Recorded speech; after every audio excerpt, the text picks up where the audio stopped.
ሰላም ሰላም ቤተሰብ ከመይ ትኾኑ? ሰላም ኣነ እግዚአብሔር ይመስገን። ከምቲ ኣነ ሰላም ዘለኽዎ ሰላም ክትኮኑ ናይ ኩሉ ግዜ ትምኒት እዩ።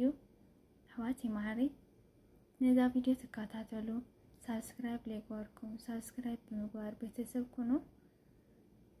ቤተሰብ ንዝኾንኩም ድማ ብልቢ የለመስግን። እምበር ከምቲ ልሙድ ንእሽተይ ሓንቲ መሃሪት እያ ኢለ ካብ ዝረኸብክዋ ማለት እዩ።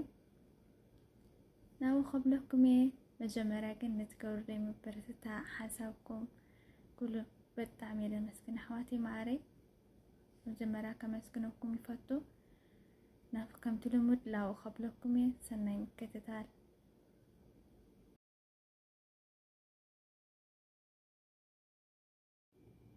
ሓደ ዓቕሚ ኣዳም ዝኣኸለ መንእሰይ ክምርዖ ሓዳሪ መስሪቱ ሙቕ ናይ ፍቕርን ምትሕግጋዝን ህይወት ክሕልፍ ልዑል ድሌት ነበሮ። ነገር ግን ንመን ከም ዝምርዖ ኣይፈልጥን ነበረ። መጻምድቲ ክትኮኖ ትኽእል እያ ኢሉ ዝሓስባ ወይ ዝቐርባ ወላ ሓንቲ ሂዋን ኣይነበረቶን።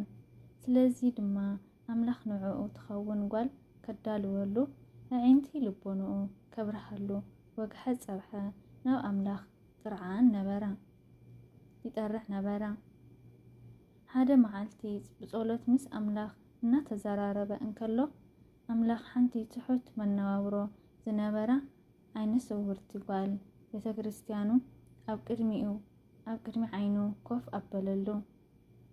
ብልዑል ድምፂ ከዓ እታ ናይ ዘለኣለም መናብርትኻ እዚኣ እያ፣ ነዚኣ ኢኻ ድማ ክትመርዓዋ በሎ።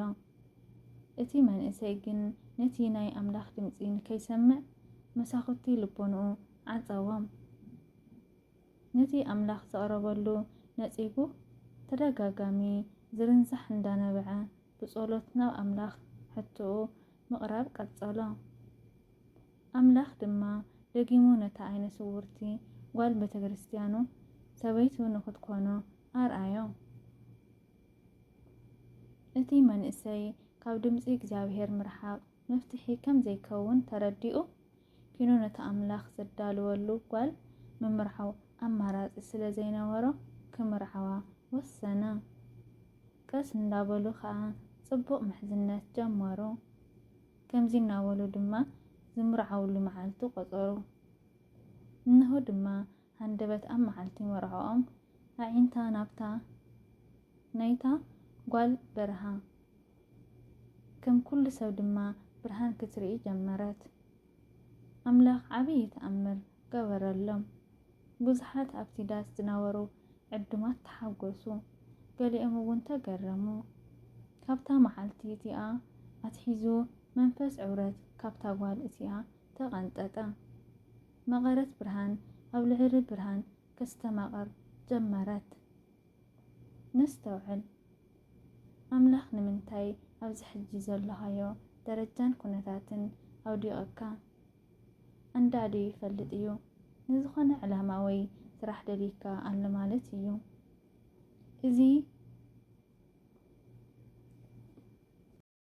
ንዝኾነ ዕላማ ወይ ስራሕ ደልዩ ኣሎ ማለት እዩ። እሱ ዝሓስበልካ ዘበለ ኩሉ ሓሳብ ድሓን እዩ። ጸላይኻ ሰይጣን ኣንጻር ዕላማታትካን ዓወትካን ጠጠው ክብል ይኽእል ይኸውን።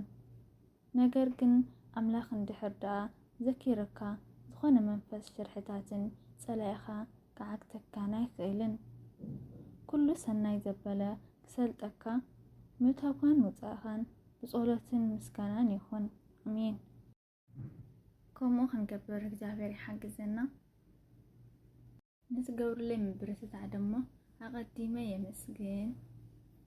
እስካብ ብኻሊእ ልመጽእ ድማ ሰናይ ዘበለ ንዓኹም ክብራት ቤተሰበይ ደጊመ ብልቢ የለመስግን።